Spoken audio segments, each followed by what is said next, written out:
पर 19 बार रेगुलर प्रवचन किए। पहली बार किए, खत्म हो गया तो फिर शुरू कर दिए, फिर खत्म हो गया तो फिर शुरू कर दिए। तो 19वीं बार जो प्रवचन हुए उनके आधार पर प्रवचन रत्नाकर गुजराती में छपे, फिर उनका अनुवाद बड़े दादा ने हिंदी में किया। इस तरह के 4,500 पेज के वो गुरुदेव श्री के प्रवचन इस समय सार पर आज उपलब्ध हैं। तो इस तरह ये समय सार की जो परंपरा है वो आज उपलब्ध है और आज हमारे और आपके बीच में है। इस पर अपन ने एक विचार आया कि समय सार पर शुरू से लेकर अंत तक कंटिन्यूशन में प्रवचन हमें उपलब्ध रहें, वीडियो में भी रहें, ऑडियो में भी रहें, सब तरह से रहें। इसलिए पिछले शिविर में अपन ने इसको शुरू से ही शुरू किया था। पहली गाथा हो चुकी थी, अब दूसरी गाथा से अभी आरंभ करना है। बाद में जो बीच में यहाँ रहेंगे प्रवचन होंगे तो उसी कंटिन्यूशन में होंगे, और फिर शिविर में होंगे तो उसके आगे जहाँ भी होगा उसी हिसाब से चलेंगे। एक दफे कंटिन्यूशन में जितने उपलब्ध हो जाएं उतने अच्छे हैं। ये समय सार ग्रंथादिराज न केवल जैनियों का बल्कि सारे विश्व का सर्वश्रेष्ठ ग्रंथ है, क्योंकि इसमें उस शुद्धात्मा का वर्णन है कि जिसके दर्शन का नाम सम्यक दर्शन है, जिसके जानने का नाम सम्यक ज्ञान है और जिसके ध्यान करने का नाम सम्यक चारित्र है। ये जैनियों की गीता है, ये जैनियों का कुरान है, ये जैनियों की बाइबल है। तो इसमें जिस शुद्धात्मा की चर्चा है उसकी उन्होंने पहली गाथा में ही प्रतिज्ञा की कि मैं इस समय सार को कहूंगा। समय सार को कहूंगा माने समय सार माने शुद्धात्मा को समझाऊंगा।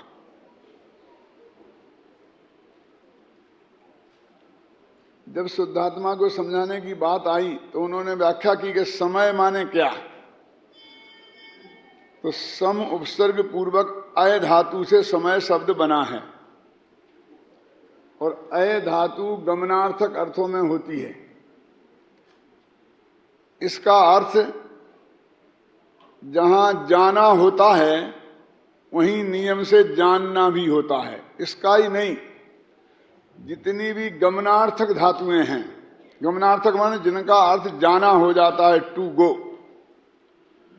उन सब का अर्थ नियम से टू नो जानना भी होता है। नियम है तो कुछ नहीं, जो जाना माने जानना, जानना माने जाना। और ये दो द्रव्यों पर ही खासकर लगता है, क्योंकि एक तो जीव द्रव्य है, वो जानता है, वो जाता है, गमन करता है। पुद्गल तो करता ही नहीं है, अकेले जीव पे दोनों शर्तें तो जीव पर ही होती हैं। बाकी पुद्गल पर क्षेत्र से क्षेत्रांतर गमन होता है ना। लेकिन इस गमन में अभय कुमार जी इनने परिणमन भी शामिल किया है। गमन और परिणमन में अंतर समझते हैं महीपाल जी? क्षेत्र से क्षेत्रांतर गति को गमन बोलते हैं और काल से कालांतर स्थिति को परिणमन बोलते हैं। अंतर समझे? बहुत सरल शब्दों में है। जैसे अपने यहां से बंबई चले गए, इसमें धर्म द्रव्य निमित्त होगा, ये गमन है। जिसमें धर्म द्रव्य निमित्त हो उसे गमन बोलते हैं, जिसमें काल द्रव्य निमित्त हो उसे परिणमन बोलते हैं। और गमनार्थक जितनी धातुएं हैं उनका अर्थ जानना कहा था, लेकिन टीका वाले ने ये कहा कि जिसका जानना अर्थ होता है उसका अर्थ गमन भी होता हो, गमन का अर्थ लिया परिणमन। क्या? तो उन्होंने कहा कि 6 द्रव्यों में परिणमन होता है, तो अकेले परिणमन की बात करें तो 6 द्रव्य समय है।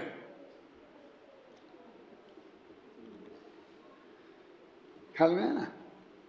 और यदि दोनों शर्तें लगाएं कि जो परिणमन भी करे और जाने भी, तो सिर्फ आत्मा, समय का अर्थ आत्मा हो गया।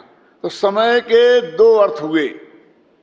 समय शब्द के दो अर्थ हुए, एक अर्थ हुआ क्षय द्रव्य और दूसरा अर्थ हुआ आत्मा। अब और आगे चलो, सार भी और लगा है। तो जब समय शब्द के अर्थ हम क्षय द्रव्य करें तब सार का अर्थ करना आत्मा, क्योंकि वो सारभूत है ना। सार पदार्थ आत्मा है ना, सारे जगत के पदार्थों में आत्मा सारभूत है ना, कम से कम अपने लिए। तो समय और सार, तो उसका अर्थ हो जाएगा आत्मा।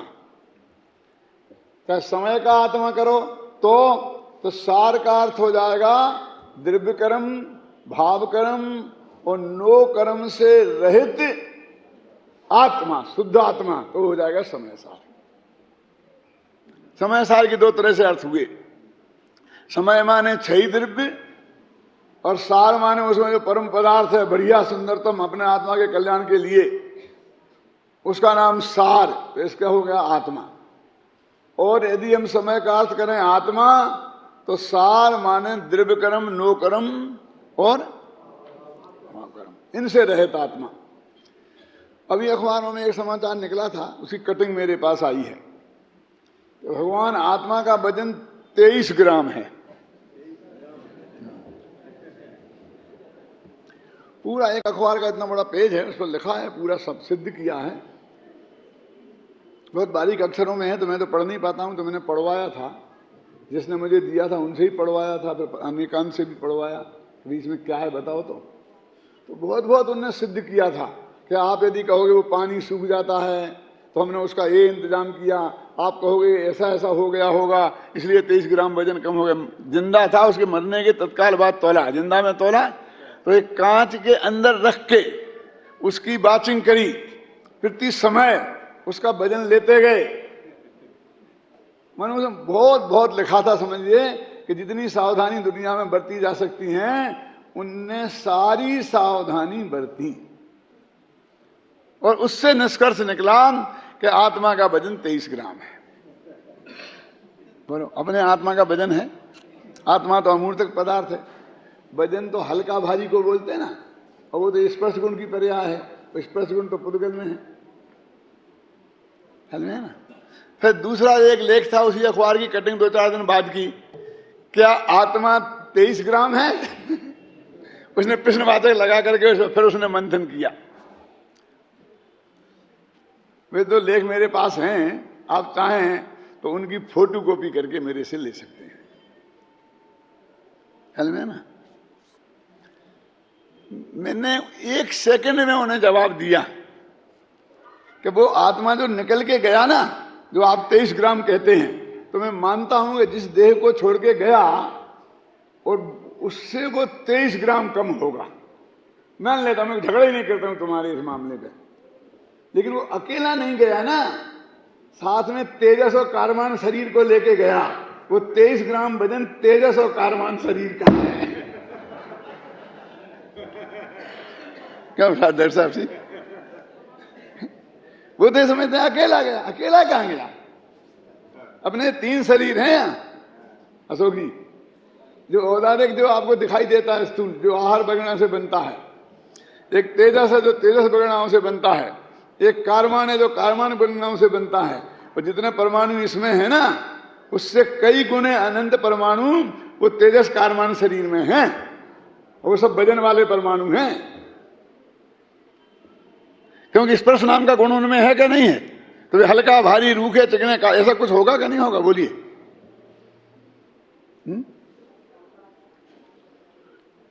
अब माथा मारे जा रहा है, क्या करने की, ज्यादा माथा करने से क्या होगा? तुम्हारे है कि नहीं है कि इसमें हम काहे को बहस में उलझे?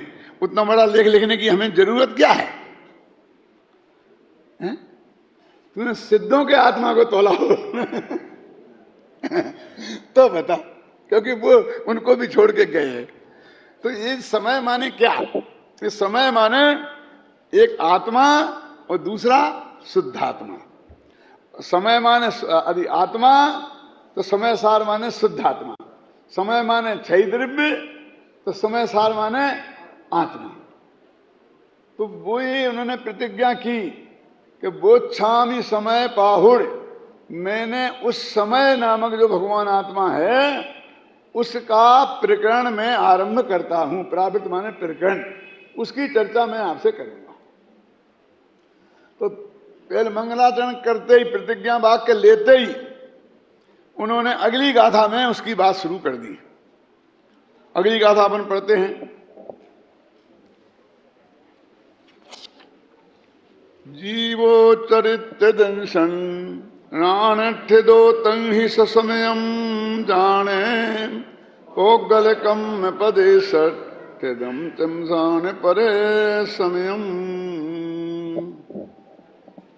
बोलो छंद बोलो।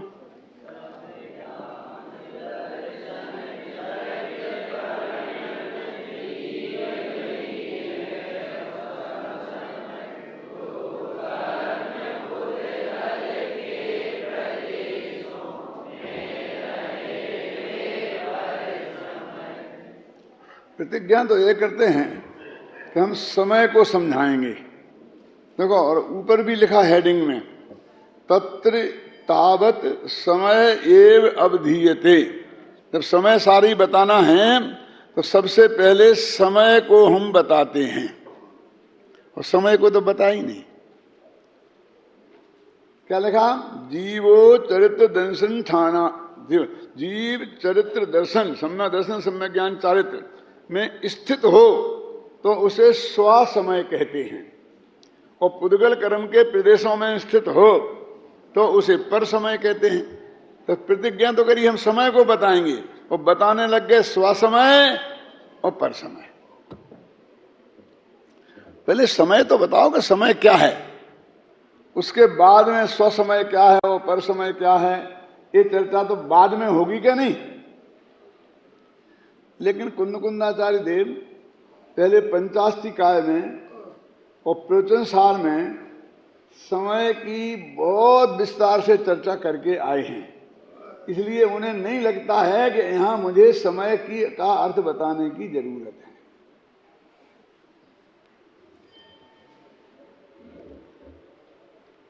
समय माने प्रवचन सार का आत्मा। हमारे मुख से समझ गए होंगे क्या कहना चाहता। समय माने द्रव्य गुण पर्याय वाला आत्मा, समय माने उत्पाद व द्रव्य वाला आत्मा, है ना, उद्दृष्टि वाला आत्मा नहीं है यहाँ। ये जो समय शब्द का अर्थ है वो द्रव्यार्थिक नय का आत्मा नहीं है, वो परम भावग्राही शुद्ध द्रव्यार्थिक नय का विषय नहीं है, वो परम शुद्ध निश्चय नय का विषयभूत आत्मा नहीं है, है? ये प्रमाण का आत्मा है, न्याय की भाषा में कहो तो, है? तो उसकी चर्चा कितनी की उन्होंने पंचास्तिकाय में, कितनी चर्चा की प्रवचन सार में, वहां भी ससमय पर समय की चर्चा की, पंचास्तिकाय में भी की। उसकी चर्चा मैं आगे करूंगा, आगे चल के इसी में। तो अब उनको ऐसी जरूरत ही महसूस नहीं हुई कि मैं यहां समय का अर्थ बताऊं। लेकिन अम्बे चंद्राचार्य जो टीका लिखी, उन्हें अंदर से महसूस हुआ कि भले ही हमने वहां पर इतना कह दिया है, लेकिन यहां ऐसे श्रोता भी बैठे हो सकते हैं कि जिनने पंचास्तिकाय और प्रवचन सार भी पढ़ा नहीं हो। क्यों? पर आज की लेटेस्ट टेक्निक है कि पढ़ भी लिया हो तो संधि बैठाने के लिए थोड़ा सा उनका सार यहां बता देना चाहिए, जिससे उसकी संधि बैठ जाए।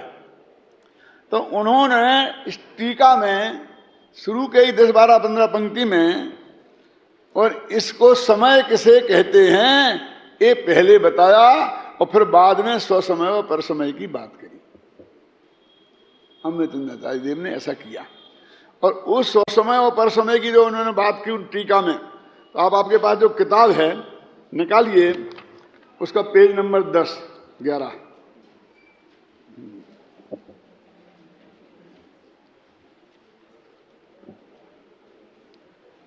अभी मैं आत्मख्याति का अर्थ पढ़ूंगा, लेकिन उसके पहले उन्होंने क्या कहा उसका निष्कर्ष मैं आपको पढ़ाना चाहता हूं, जिससे आपका दिमाग में बहुत बात स्पष्ट हो जाए कि यहां कौन से आत्मा की बात चल रही है, कि कौन सा आत्मा क्या होता है। आत्मा तो एक आत्मा ही होता है, तो कौन कहता है एक होता है?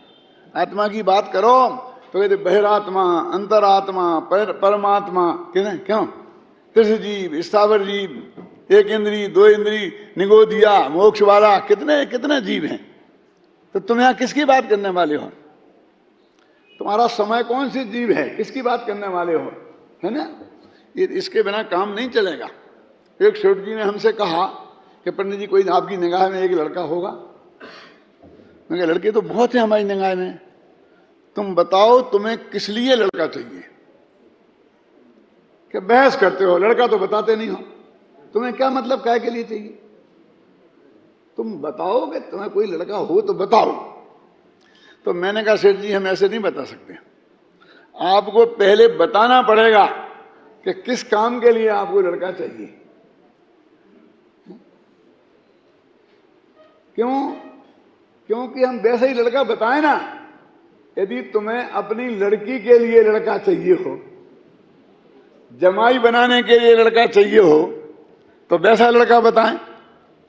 गोद लेने के लिए लड़का चाहिए हो तो वैसा लड़का बताएं। क्यों? लड़की जमाई बनाने के लिए 25 वर्ष का बताना पड़ेगा, गोद लेने के लिए 2-4-5 महीने का, 1-2 वर्ष का बताना पड़ेगा।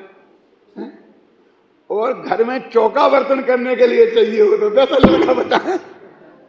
लड़के तो 3 तरह के होते हैं ना, और भी हो सकते हैं। बोलो, अब मैं आपसे पूछता हूं कि ये बताए बिना कि हमें किस काम को लड़का चाहिए, मैं बता सकता हूं? तो साहब पंडित जी बताते नहीं है, बहस करते हैं मेरे से। अरे भाई हमारा बताना संभव ही नहीं है।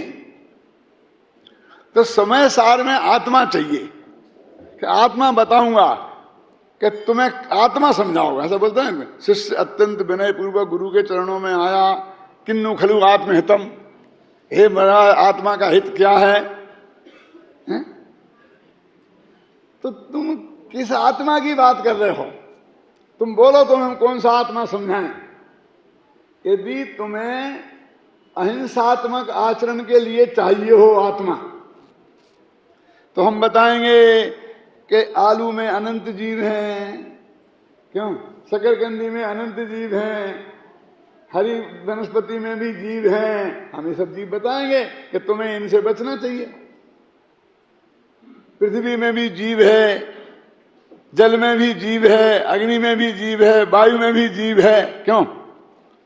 तो हम बताएंगे क्योंकि तुमको जीव हिंसा से बचना है, तो वो चरणानी योग का आत्मा अलग होता है। समझे ना? प्रथमान योग का आत्मा अलग होता है। प्रथमान योग कैसा होता है? ये कि बाप है, ये माँ है, ये पिता है, ये पोता है। आदिनाथ के 2 बेटे थे, फलाने थे, ये थे, ये थे। ये सब समझे ना? ये जीव होते हैं वहां पर। करुणानी योग का आत्मा अलग होता है, द्रव्यानी योग का अलग होता है। अब हमें तो भैया सम्य दर्शन प्राप्त करना है और उसके लिए आत्मा समझना। अच्छा ऐसा कहो ना फिर काय को भटकते हो यहां वहां? चलो समय सार के पास कि पर से भिन्न, पर्याय से भिन्न, क्यों? रागद्वेष से भिन्न, ऐसा जो भगवान आत्मा है कि जिसमें तू अपनापन करेगा तो सम्य दर्शन हो जाएगा, अपना जानेगा तो सम्यक ज्ञान हो जाएगा, और उसका ध्यान करेगा तो सम्यक चारित्र हो जाएगा, और ये तीनों हो गए तो मोक्ष हो जाएगा। बोल ठीक है कि हाँ मैं वही आत्मा की बात करता हूं क्या? अब उस आत्मा की खोज के लिए वो प्रचुरसार के आत्मा तक पहले आना पड़ेगा। प्रचुरसार का आत्मा माने क्या? कि जो द्रव्य गुण पर्याय वाला आत्मा, अत्थो खलु दब्यमयो, दब्ब क्या? दब्बो गुण प्रज्ञ भंडरानी, और क्या है? तेसम गुण पुनपज्जाया पज्जय मूढ़ा ही पर समया, ऐसी गाथा है। तो वो प्रचुरसार का आत्मा है, वो द्रव्य गुण पर्याय वाला आत्मा है, उसे प्रमाण वाला आत्मा कहते हैं। ख्याल में आया ना? तो वो आत्मा प्रचुरसार का आत्मा, और अब उसमें से समय सार का आत्मा निकालना है। कि क्या बात करते हो कि बाजार से बादाम लाते हो ना, चावल लाते हो ना, चावल, धान धान धान बोलते हैं अपने यहाँ, चावल अलग बोलते हैं, धान अलग बोलते हैं। लेकिन ऐसे भी तो अनाज होते हैं कि छिलका सहित को भी वही बोलते हैं और छिलका रहित को भी, चना वो चने के बूट को भी चना बोलते हैं कि नहीं? चने के पेड़े को भी चना बोलते हैं कि नहीं बोलते हैं?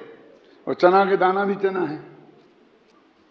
तो एक बादाम तो वो है जो छिलके वाली, और बादाम का पेड़ भी बादाम है। और एक बादाम वो है जो खाई जा सकती है सीधी, डायरेक्ट, बादाम की मिगी। तो प्रवचन सार का आत्मा तो वो पेड़ वाला आत्मा है, वो छिलके वाली मिगी वाला आत्मा है, क्योंकि वो उसके जन्म के साथ ही पैदा हुआ है। समझ गए ना? और समय सार का जो आत्मा है वो अग्नि मिगी वाला आत्मा है, सीधा डायरेक्ट, कि बादाम के पेड़ के भी नहीं है। बादाम का पेड़ भी बादाम नहीं, ठीक है, बादाम का छिलका भी बादाम नहीं। कैसी बात करते हो? हम तो सब दुनिया कहते हो बादाम बादाम बोलते हो, लाके यहां दिखाऊं क्या है ये बादाम? क्यों बोलते कि नहीं बोलते? कि हाँ, लेकिन ये प्रवचन सार की बादाम है। इस समय सार की बादाम अलग होती है, हैं? तो इसे कहते हैं प्रवचन सार का आत्मा है। इसके उन्होंने वर्णन ये 10वें पेज पर है ना टीका, कितनी लाइनों की है देखिए आप, 3 3 6 और 4 10, 10 लाइनों में उन्होंने करीब, वो पूरी भी गिन लो तो 14 लाइनें होंगी। इसमें उन्होंने वो प्रवचन सार वाले आत्मा को बताया। टीका लिख रहा है समय सार की, तो उनका निष्कर्ष क्या है वो मैं आपको बताना चाहता हूं। अभी टीका भी पढ़ेंगे, टीका पढ़ेंगे तो आपको भारी पड़ेगी थोड़ी, इसलिए मैं पहले निष्कर्ष पढ़ाता हूं। यहां समय का स्वरूप 7 विशेषणों के माध्यम से स्पष्ट किया गया है। वह समय नामक जीव पदार्थ उत्पाद व्यय ध्रुव युक्त सत्ता सहित है। ज्ञान दर्शन स्वरूप चैतन्य स्वभावी है। अनंत धर्मात्मक एक अखंड द्रव्य है। अक्रमवर्ती गुणों और क्रमवर्ती पर्यायों से युक्त है। स्वपर प्रकाशक सामर्थ्य से युक्त होने से अनेकाकार होने पर भी एक रूप है और अपने असाधारण चैतन्य स्वभाव के सद्भाव एवं परद्रव्यों के विशेष गुणों के अभाव के कारण परद्रव्यों से भिन्न है और परद्रव्यों से एक क्षेत्रावगाह्य रूप से अत्यंत मिला हुआ होने पर भी अपने स्वरूप से चित नहीं होने के कारण टंकोत्कीर्ण चित्त स्वभावी है। देखो ये क्षेत्रावगाह्य रूप से लिखा ना, एक क्षेत्रावगाह्य रूप से अत्यंत मिला हुआ लिखा ना, क्या लिखा? अत्यंत मिला हुआ। इस शरीर से आत्मा एकदम मिल गया है, अत्यंत मिल गया है। कैसी बात करते हो अत्यंत मिल गया है? कैसे मिल गया अत्यंत? शरीर को तुम छोड़ दो यहीं और कलकत्ता चले जाओ, काजली वाली बोलो मुलाजमन जी, जा सकते हो? तो अत्यंत मिला है ना। एक क्षेत्रावगाह्य संबंध, एक क्षेत्रावगाह्य संबंध किसे कहते हैं? बोलो संजीव है, उसमें भी रहस्य है थोड़ा कि उसमें क्या है, एक क्षेत्र में जो रहे द्रव्य तो उनका आपस में एक क्षेत्रावगाह्य संबंध हो गया। ठीक है ना कमल जी? एक क्षेत्र अवगाह्य। तो मैं आपसे पूछता हूं, धर्म द्रव्य, अधर्म द्रव्य, आकाश द्रव्य, काल द्रव्य सब एक क्षेत्र में रहते हैं ना, वही अलोक आकाश के प्रदेशों में, और जीव भी रहते हो, पुद्गल भी रहते हैं, तो उन सब में एक क्षेत्रावगाह्य संबंध है? नहीं है, उनमें नहीं है। तो ये कौन सा कि तुम्हारे शरीर में और आत्मा में एक क्षेत्रावगाह्य संबंध है, क्योंकि ये जीव कहीं चला जाए, समझ गया ना, लेकिन वहां के आकाश को यहां नहीं आना पड़ेगा उसके साथ। जिस एक साथ आकाश से वो एक क्षेत्रावगाह्य है, वो उस आकाश को छोड़ के आ सकता है, समझे ना? उस धर्म द्रव्य के उस हिस्से को छोड़ के आ सकता है, लेकिन जन्म से लेकर मृत्यु तक एक क्षेत्र में से रहना उनको अनिवार्य है, समझ गए ना? तो वो जो संबंध बना है वो संबंध बिना बनाया है, बनाया ही नहीं है उनने आपस में संबंध। और ये हमने मोह राग देश से संबंध बनाया है, इसमें हमारे मोह राग देश निमित्त बने थे, और इतने काल तक के लिए इनमें बाउंडनेस है, एग्रीमेंट है कि 70 वर्ष से तुमको अब एक साथ रहना पड़ेगा। आगे पीछे नहीं जा सकते हो। ख्याल में आई ना? इसको बोलते एक क्षेत्रावगाह संबंध। क्योंकि वो एक क्षेत्र मोक्ष जाएंगे तो एक क्षेत्रावगाह संबंध भी छोड़ना पड़ेगा ना, और फिर आकाश के साथ तो वहां भी रहेगा, उसके साथ तो वहीं भी रहेगा, कि वहां संबंध नाम की कोई चीज है ही नहीं। वो दो द्रव्य बिल्कुल अलग हैं। अलग तो ये पुद्गल द्रव्य भी है, शरीर भी आत्मा से, इसमें अत्यंत भाव है ना, लेकिन फिर भी एक लिमिटेड काल के लिए इनके एक साथ रहने का एग्रीमेंट है भाई साहब। आप कहते जरूर हो पंडित जी, अब आप बहुत कहते हो कि आओ रहो 10 दिन, हमारा आत्मा तो यही है, अकेले हम जा रहे हैं। क्यों असल में अकेले आप जा रहे, आत्मा को यहीं छोड़ जा रहे क्यों बोलते कि नहीं बोलते? अरे भाई ऐसा करोगे तो तुम्हारे आत्मा और शरीर का वियोग हो जाएगा। ऐसा मत करो, तुम्हें जाना ही है तो आत्मा को भी साथ में ले जाओ। इनका एक क्षेत्रावगाह संबंध है, और इनके लिए जिनवाणी ने अलग नए की व्यवस्था की है, स्वतंत्र एक। क्या नाम है उसका? अनुपचरित असद्भुत व्यवहार नए। और बाकी जो संयोग हैं स्त्री पुत्रादिक के, वो छोड़ के जा सकते हैं उन्हें आप बंबई। ऐसा हो सकता है ना? आपकी मिसेज कहें कि काम तो आपको है, मैं क्यों परेशान जाऊं साथ में, आप जाओ, मैं तो 10 दिन बाद आऊंगी। क्या करेंगे आप? क्या रुकना पड़ेगा, क्या जाना पड़ेगा? लेकिन कुछ नहीं हो सकता है कि देख अब चुपचाप चलती है साथ में, नहीं तो द्वारा मैं नहीं समझता था कि इतनी खतरनाक जगह है जी। क्यों अभी तो तुम 10 दिन को छोड़ने को तैयार हो गई, कहीं 2-4-10 दिन रह गई तो कहीं जीवन भर को छोड़ने को तैयार ना हो जाए। मैं इस चक्कर में नहीं पड़ता। क्यों? तो जो जिनका इसी भव में जन्म से लेकर मृत्यु के पहले तक संबंध टूट जाए, मैं संबंध टूट जाए माने तलाक की बात नहीं करता हूं, ये यहीं रह जाए, वो वहां चले जाए। क्षेत्र एक क्षेत्रावगाह से बंधे नहीं है, ये एक क्षेत्र से बंधे नहीं है। एक ही कमरे में रहते हैं, एक ही मकान में रहते हैं, तो एक क्षेत्रावगाह संबंध नहीं है। वो देह का और आत्मा का एक क्षेत्रावगाह संबंध है। तो इसलिए वो ये कहते हैं मैंने लिखा है कि जिसमें कर्म के उदय से, कर्म का उदय जिसमें निमित्त है, और एक सुनिश्चित काल के लिए एक क्षेत्र में साथ रहने की जिसकी मर्यादा है, उसको एक क्षेत्रावगाह संबंध, उसका नाम संबंध है। इसका नाम तो संबंध है ही नहीं।